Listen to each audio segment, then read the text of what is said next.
Let's hit the high road.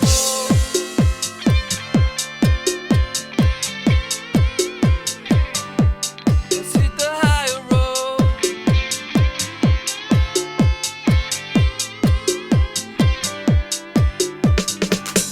It's the first touch, strong connection. It lays deep in your soul. Feel the kindness strongly coming. Hi, this is Nancy Urel, and welcome to Nancy's Psychic View on the high road to humanity, and all the way from the Netherlands. Roxana Dragusel is here today, and welcome to the high road. Hi, Nancy, and thank you so much for inviting me. It's a pleasure to be here. It's a pleasure to have you. We're going to talk about the 10 principles of the feminine. Now, y'all been hearing about the feminine, right? But I like what she has to say here. She says, the 10 principles of the feminine is a practical guide for integrating the spiritual aspect into our earthly existence, reconciling the feminine with the masculine in an approachable and concise way without pertaining to a certain spiritual or religious ideology. And that is so great because, and everybody's talking about the feminine and the masculine. But what I liked about your book, to be honest with you, is you really explain it. And you taught me things I did not know. And I interview a lot of people. So this is going to be a really good show, you guys. Before we get into it and I read her bio, I just want to mention that I will be in LA February the 10th. Well, it's 9th through the 12th is the Conscious Life Expo, and it's the 22nd Conscious Life Expo in LA. And I'm going to be doing a workshop on angel communication and spiritual law. So come and get your wings. It'll be fun. I'll be there Saturday evening. Then I'm going to be in Florida. If you're in Florida, come and see me at the New Life Expo 2024. It's their 35th year, and it'll be March 16th and 17th. And again, I'm going to be talking about the angels, spiritual law, how to get your wings, how to connect with God, how to connect with your guardian angel. So, having said that, I hope everyone will join me. And let me give you a little information about Roxana. She's a scientist. She's a Reiki healer. She is a spiritual coach, and she's a keen observer of human nature. She's going to analyze me today. Her work is a result of both psychic insight and long experience with energy work, personal development, and self-awareness. She is the founder of the Inside Monarch, an e-learning platform for spiritual and personal development. And you guys can check that out at theinsidemonarch.com. And she does live in the Netherlands. And I guess my first question is for you, tell us your story. What compelled you to write about the feminine? You say you wrote about the feminine rather than the masculine because you felt that both were misunderstood and ignored, really. You said the feminine is ignored. Tell us. Well, we obviously live in a very masculine world. I think, but it's not me who said that. It's pretty obvious. So I always say that in order to step into our full potentials as human beings, we need to take both of these aspects into consideration. And, when I started diving into my feminine, I found out so many things that I didn't know of, like, as you mentioned, like, for instance, first of all, feminine energy has nothing to do with gender. So it doesn't matter what gender you are, and even if you don't identify with any gender, everyone has feminine energy in different proportions, of course. Then, secondly, it has nothing to do with the way you look, and it has nothing to do with romance whatsoever. Although these may be life aspects when the feminine energy becomes more obvious, so it's expressed, but truly it's just an aspect of ourselves that is dealing mostly with going with the flow and basically being in that natural state of enjoyment of life and receiving, as opposed to the masculine, which is the doer, right? It's a logical approach that the masculine takes in order to achieve something. And I feel that, society does really push us to achieve, and it really isn't a bad thing. But like I always say, if you only focus on one aspect of yourself, it's not really growth, but it's an imbalance from this perspective. So Yeah. um, how I have to say that this book has a very unusual story Okay. because I've never really been a feminist in the the general, understanding of the term. But I was browsing the internet one evening, as you do, and I found out that there is a such thing as a cosmetic bleaching gel for literally every body part, and I'm going to leave this to the imagination, that some people use in order to gain a lighter complexion. And to be honest, I didn't know that such a thing existed, and I found it so surprising and so unnecessary because, in my view, you shouldn't need to do anything to yourself in order to become attractive or likable or happy for that matter. So I thought to myself, is beauty and attractiveness now like a Pantone shade? And if you don't pertain to that shade, you're not attractive anymore. And Right. what is attractiveness, and anyway, so I just went into this like self-development journey, really, because I was also not very in tune with my feminine. And yeah, this culminated into writing this book. It's really good. And you talk about the yin and the yang and the need for balance, and I agree with you. And as you're speaking, I'm thinking, yeah, I was a single mom, got out there and did real estate, and I had to do it like a guy. I wore a suit and I was tough. And yeah, we're pushed to that. But what I really like about your book is you say, yeah, the flow. Now, here's something I didn't know, and I want you to talk about this because I'm into energy too. I wrote a book on energy, Wake Up, the Universe is Speaking to You, many years ago. Okay. But here's what I did not know.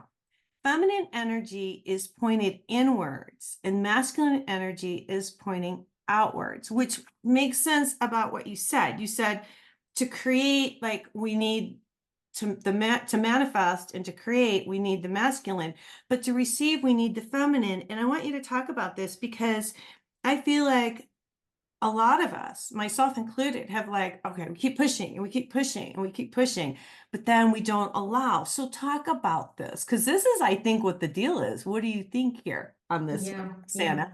yeah. I think you're right, because one of the most important attributes of the feminine is that it's aware of its own self-worth. It knows its worth, and that is the primary aspect, the primary condition in order to be able to receive. Because everyone wants stuff, everyone wants to manifest, but deep down we sometimes do not feel worthy. We think that we have to do something in order to get this or that. So this Right. is what pushes us into the masculine. And it's really not true. It's only half true. Yeah. And I understand that this is very difficult. And for me personally, this was a struggle to be able to come to step into my own self-worth. And in women generally, this lack of self-worth comes from a lack mentality. That's where it comes from. I think as women, you know, traditionally and historically, back when we were living in caves, I think being in a lack mentality was very easy because you were the one that was waiting for the food, for being protected. You were just waiting there and you were thinking, oh my God, what if like no one else comes? Traditionally, I mean, back then, men used to go out hunting and they might never come back. So, I really think this is so ingrained in our DNA, and it's so deeply rooted that it just becomes a source of lack mentality. And that's really where the lack of self-esteem comes from. And unfortunately for ourselves, education isn't really teaching us how to really be in our self-worth without being, I don't know, inappropriate, because it's really easy to slip into the other side, as in like, I don't need to do anything and everyone else has to do stuff for me. It really isn't that. It's more about really trusting the universe that it has your back, and that you don't really need to put effort in absolutely everything, because things do come to you when they're ready, and sometimes not the way you imagine them to be, but they do come. All right. Now here's my question because I totally get everything you say and you're right on. And personally, I've worked on myself and in all of this. But how do you balance between um putting it out to the world and receiving? Meaning, like, for example, I just wrote a new book. And so I just put it out to the publishers. But then I need to let it go, right? Is that what you're saying? Yes, yes, that's what I'm saying. Okay, okay. So I I want to think understand. that, yeah, so I Okay. think that it's important to understand what it is that you want, what is the outcome that you want, and then focus on that. But don't be too rigid about how it is that is going to happen. Because, talk about books. I had the same experience when I started promoting my book. I really didn't know where to start. And I had some hurdles on the way, but then I just finally relaxed, and then suddenly, everything came to me. Like, the book got so much attention from the media, much more than I had expected. And to be honest, I didn't even move a finger. I'm going to be honest with you. It was all, on behalf of the publisher. Orchestrated. And Yeah, yeah, yeah. so that's something which I hadn't expected, but you do need to relax into it and trust, because otherwise you're not getting into that vibration that you need in order to allow things to come to you. That is the key, isn't it? Because I think, and that's where we all mess up. Because we keep pushing and pushing and pushing, and we don't need to do that. We do the work. You correct me if I'm wrong, but I need to understand this, and I want the audience to get this. So we work on ourselves, we have self-esteem, we put a project together, we put it out to the world, and then we have to just know that the universal powers that be will orchestrate everything behind the scenes. Is that correct? This is correct, yes. And to make it even a bit clearer, I'm going to tell you about my experience with my book launch. So, in the beginning, I was actually really struggling to find a proper venue that would organize that. People were busy, they weren't interested, or they either had other books in mind, not necessarily this type of personal development, spirituality books. And I had actually given up until I distinctly remember one day I wanted to visit like this other city in the Netherlands, and well, I got it to the train station, and the trains weren't running in that direction. There were some issues, so I just randomly decided to change my destination just like on the spot, and then I was just walking around, and then I just randomly find myself into a bookstore, and I just asked the person there, like, do you do book launches? And they were like, yeah, sure, we'd be really happy to host you. And I had actually given up the thought, and it was just completely, by accident, but I did go with the flow. So I thought, okay, this is an opportunity that I'm, being served on the plate, so might as well just take it. Yeah. Well, yeah, and that's how I feel about LA. Because I'm headed out there. And I'm in one aspect, I have to say, I'm so excited to teach everybody. But then on the other side, I'm a little nervous, about it. But I love that you say just relax into it and it'll all, that really helps. All right, let's talk. And you're talking about manifestation. And I wrote this down in your book. You say the realm of structure and of law is a masculine one. Therefore, it makes sense that you should learn how to master your masculine energy. So let's go back to the masculine, because we have to have that in order to create, right?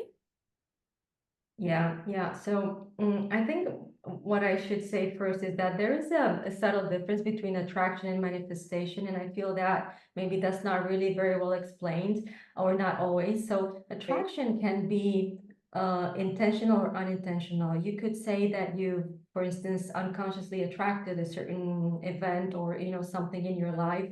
Mhm. But manifestation, on the other hand, implies that you are conscious of what it is that you want to create. You have a goal in mind, and you know what steps you're going to take in order to get there.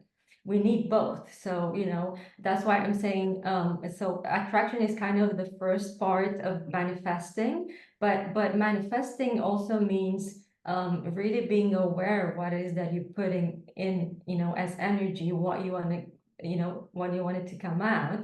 And also it's a more structured method than just sitting there and attracting stuff. So the realm of logic and structure, and the doer and the go-getter is the masculine, and we all have that. We just need to learn how to combine both. Yeah, I always think of it as like God and the angels and, and the universe is helping me out, but I'm here on earth and I have to do the actual work. Yeah, yeah, no, Does, I. but does that make sense? But then I have to be honest, it's hard to let go. It's hard to let go because we have expectations, right, of how Yeah, it is that we're meant to behave, of what it is that we want to get. But if you want really, if you want it to work, I think the best thing to describe is that you need to be willing to be like a blank sheet of paper to the universe. So don't be very rigid in in what it is that you wanna achieve. And I always tell people focus on the emotion, on the vibration that you want to get, not on the material aspect. For instance, a lot of people say, I want better finances, I want that job, I want that relationship. Yeah, but what are you hoping to get out of that? How is it that you want to feel? Do you want to feel supported? Do you want to feel safe? Do you want to feel loved? So that is your true outcome, not the material, aspect of it, really. So that's the difference, that you're following the feminine, the right. vibration and the energy, but you're using your masculine to get there. Right. I like that. I really do. Instead of just asking for money, ask that I be supported. And that's true. I will say that I asked that I be supported in my work. Yeah. And so however it comes, it comes. Um, you do talk about self-worth, self-love, and you say it is the prerequisite for being able to manifest. I really feel like, and I want you to expand upon this. I really felt like we can all manifest. A lot of us, we're all manifestors because we all have that little spark of the divine in us, the creator in us. But I feel like a lot of us are just kind of out there and not really focusing on what we want and trusting. I feel like when you connect with the divine, then your path is more clear. Does that make sense? Yes, because when you're connected to the divine, you know, first of all, what is best for you, and you know what your purpose is, and you follow that purpose rather than trying to fill in some different gaps that are actually not even gaps. So, for instance, if sometimes when we haven't worked enough to heal our trauma, what we might try to do instead of manifest is just fix ourselves. For instance, we don't feel valued. Let's say I don't feel valued in my relationship, in my job. So I'm just trying to manifest another partner or, another job. But in reality, I don't value myself either. I don't see myself as valuable. So I'm just trying to fill Yeah. in, like just to fill a black hole. It's just not possible. So once you get there, and you can definitely manifest a great job, you're not going to feel fulfilled, you're not going to be happy, because that wasn't your issue in the first place. Right. So making a distinction of why it is that you want to manifest that, that's really important. What's the motivation behind that? Do you want to heal, or do you just want to do it because you're in that empowered state of being like your own creator and you're on your life path? So that's the distinction to make, I think. Yeah, we all miss the part. I'm going to tell you what I really think about this. I think my job right now, and I think you're doing it too, actually you are, is to teach people to go within, work on themselves, and connect back to God. We've lost our connection, number one, and we've lost ourselves. Everybody has been looking, we're finally coming back, but I don't know is everybody in the Netherlands like materialistic and starting to come back to realizing what's important? Because that's really the key here. Yeah, I think this is a global phenomenon. I think people are trying to go back to, their origins. Mhm. People are kind of, they stop being interested in the material stuff. They want to follow their path, do something that is fulfilling to them, not just something that brings them, a check at the end of the month. And yeah, it really, what we're looking for is that connection to the divine. That's where we come from, and that's where we want to go back to. It's just that on our quest, we kind of forgot what we're looking for in I the first know. place. And that's a problem, because looking for something and not finding it is one thing, but not even knowing what you're looking for is even more, complicated.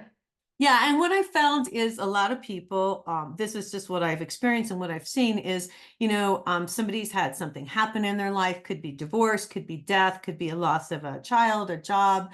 And at that point, they go within and they find the divine. And that it's almost like it hurdles you into, you know what I mean? Like you have to almost fall down to get back up, is what I see. Yeah, and unfortunately, we do tend to learn much more from negative experience than from the positive. Mhm. And it does make sense because I think that what disconnects us from the divine is mostly the trauma that we've had, and especially as children and adults. And that's kind of a negative experience. So when you step into another, black hole, that kind of triggers memories from behind, and it kind of pushes you on this path of self-mastery and healing. And I'll tell you that this is necessary. We need negative experience because when you're zen, you don't want to change anything. You don't really care about anything. You're just up there in high vibration, and that's good. That's always good. But you also need to sometimes get yourself out of that place that's not healthy for you. And if you don't do it in time, life is going to get you, is going to Yeah. give you an experience that's going to push you out of that place if you don't want to do it. Out of your comfort zone. Well, yeah, we're down here to learn. And that's become evident. And I think, everybody that comes on the show, we all say the same thing. We're down here to learn lessons. Don't take it too personally.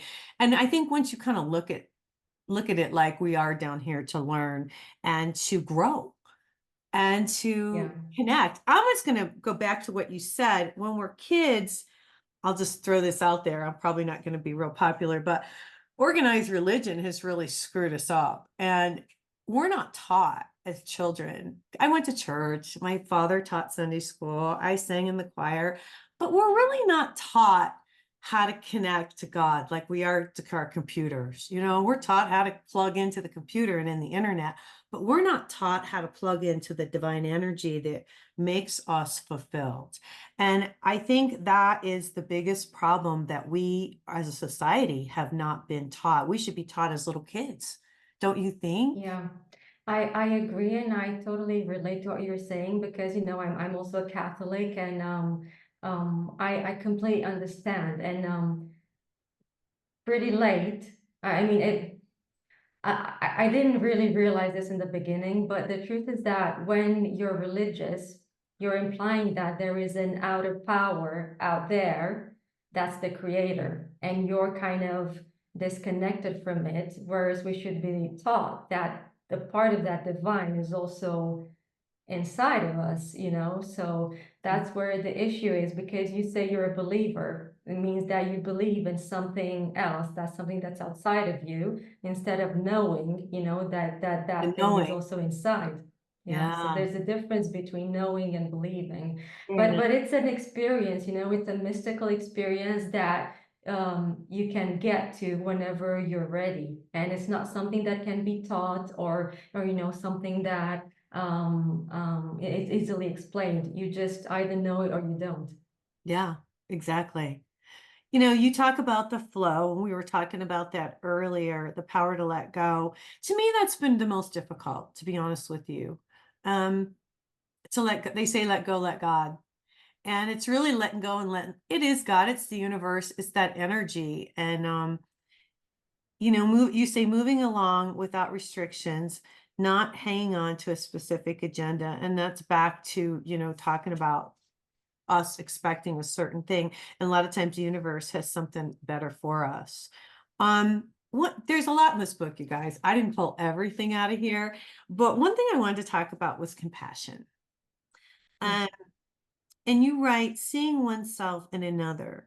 And when you're close to spirit, you feel compassion more strongly. And I can tell you that's true. Talk about compassion. We don't seem to be compassionate these days. Um, yeah, I think that first of all, we need to define it because I find that very often, very expressive or extrovert people are labeled as being compassionate just because they're expressing, I don't know, certain opinions or, a sense of belonging to someone who's going through a rough time. But the level of, the level to which we express is not necessarily the same as being compassionate. Actually, I sometimes feel that introverts are more compassionate than extroverts, but they just have, more trouble expressing that. So compassion is really validating the other human being as having a similar human experience as you are and feeling connected to them. It has nothing to do with the way you express it. And nowadays you do see people talking a lot about poverty, armed conflict, but nobody really is really doing anything, because it's just what we're doing is we're getting emotionally enmeshed with it. So being compassionate does not mean taking over the other person's emotional burden. That's not it. But in order to get to that level of compassion, you need to reach that level of consciousness that allows you to see other people as part of you.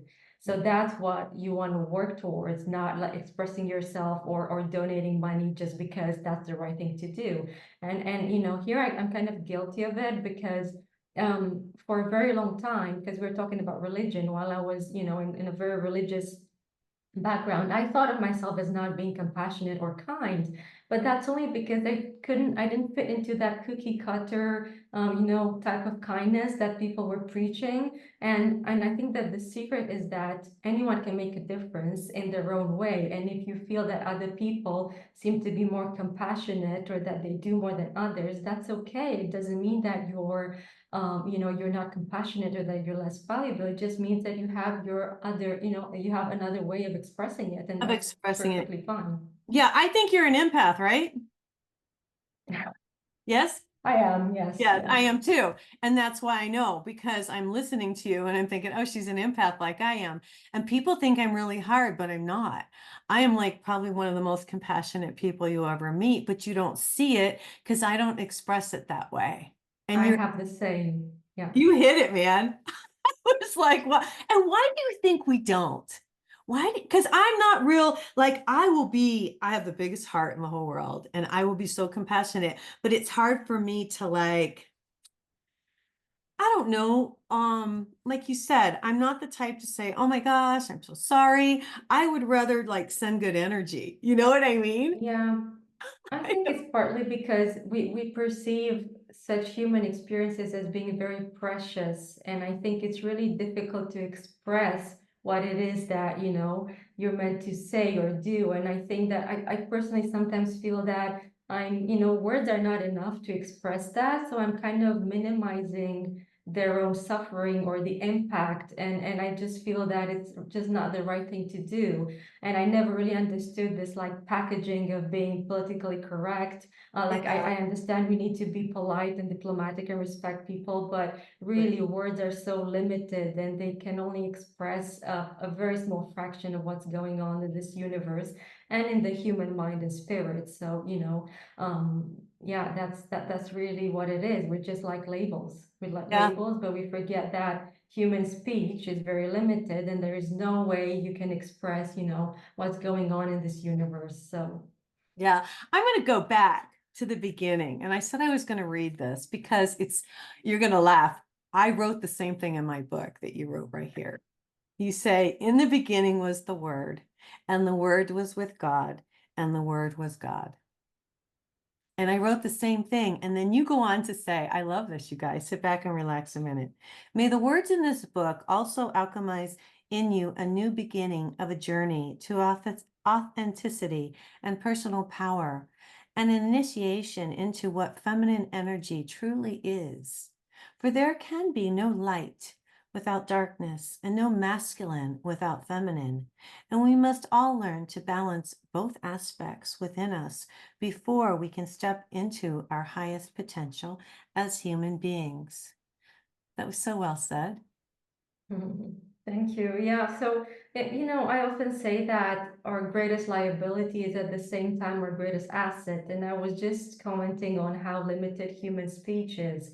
But to a certain extent, words can also be used in order to switch something on or off inside of us. It really isn't about the information itself, but whether you can, say the right words at the right time so that something happens, something switches, just because you've said the right thing at the right time. And it's not about not knowing stuff, but I find that words are really, a source of magic that we have. And I think that's what I like about being a writer, because I get to do that. And I I'm very happy about it, to be honest.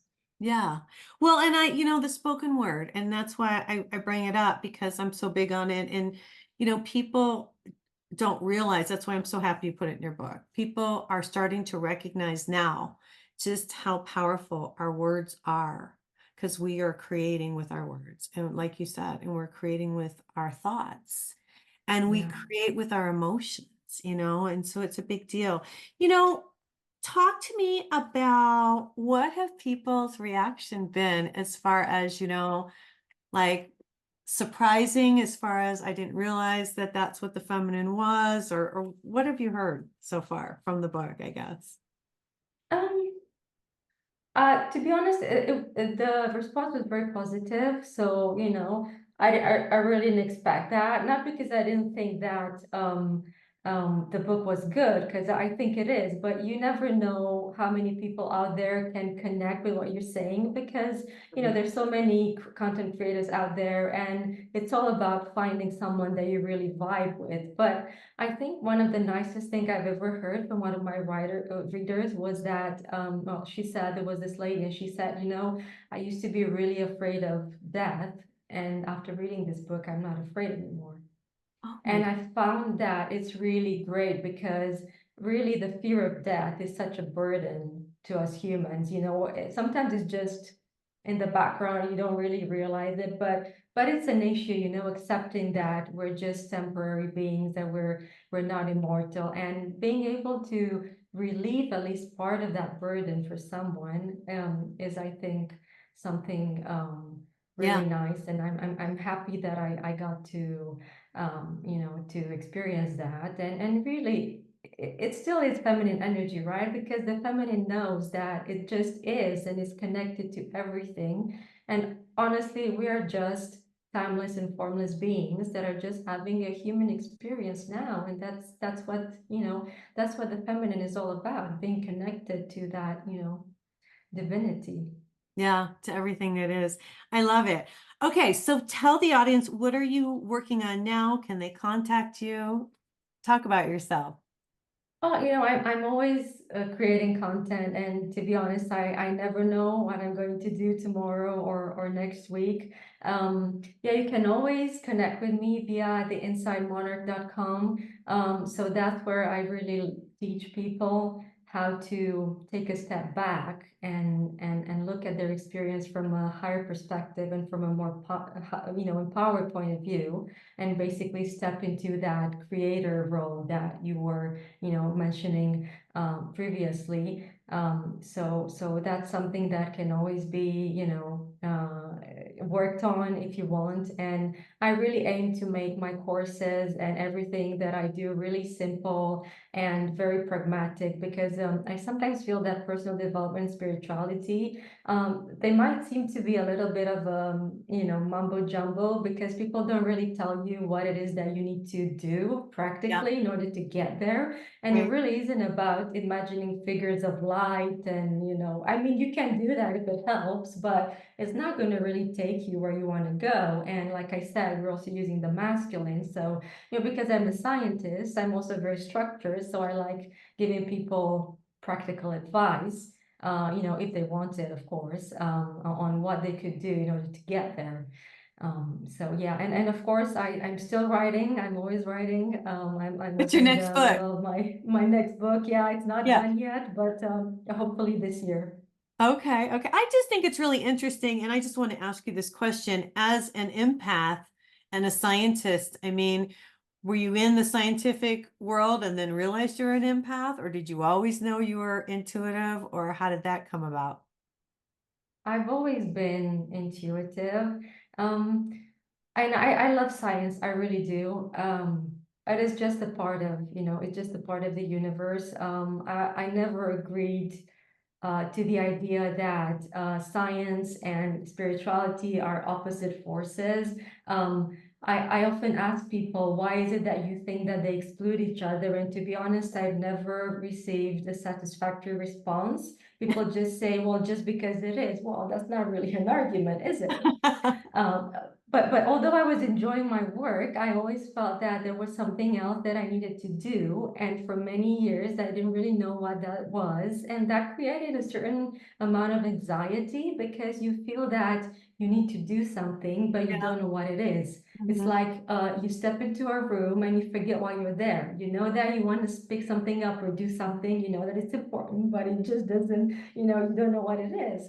So and a few years back, I had a Kundalini awakening, and that kind of totally clarified everything for me. And I kind of like, lifted the fog up. So it became clear to me that's really my path. So I still love science, I really do, but that's not really something that I could, make a massive difference in the world right now. But with a book, that's a different story. Yeah, you're passionate about what you do. Well, I'll tell you, before we get out of here, what really surprised me more than anything by reading your book is that, I interview a lot of people on the show, and here you are. I'm in the United States and you're in the Netherlands, and all the stuff you say in here is exactly the same as well, not the same, but I mean, the principles, the basic things that everybody's talking about.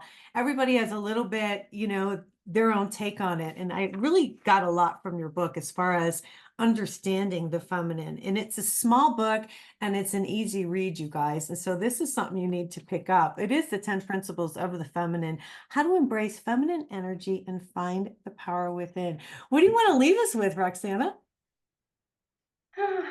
Yeah, I just want to say something about what you just said, that we sometimes write about the same things, or sometimes we use even the same words. So it's like also obvious that we're part of this collective consciousness. Yeah. And I remember reading something, and I'm sorry now, I don't remember exactly what book it was, and I don't remember, but the author was saying that books are sometimes like beings with a will of their own, that they would just be sitting somewhere there in the universe and they're waiting for you to write it. And if you don't write it, they'll just go to someone else when That's they're true. ready. Yeah. Yeah. Yeah. So I find that it's basically we're all part of the same universal consciousness, and everything happens for a reason. So you just have to trust the process. And it's also an opportunity for us to see ourselves in someone else, because you're my mirror, I'm your mirror. So Yeah, it's cool. Thank you. Well, thanks for coming on the show today. You guys, we got to get out of here for today, but I want you to check out my book, Wake Up, the Universe is Speaking to You. I just relaunched it. My new one's not out yet, but it will be. If you want an angel reading, go to nancyyearout.com. You can also read all the messages from Archangel Gabriel that I have downloaded there. All right, you guys, we're going to get out of here for today. I want to thank everyone for watching, for listening on the podcast, and God bless.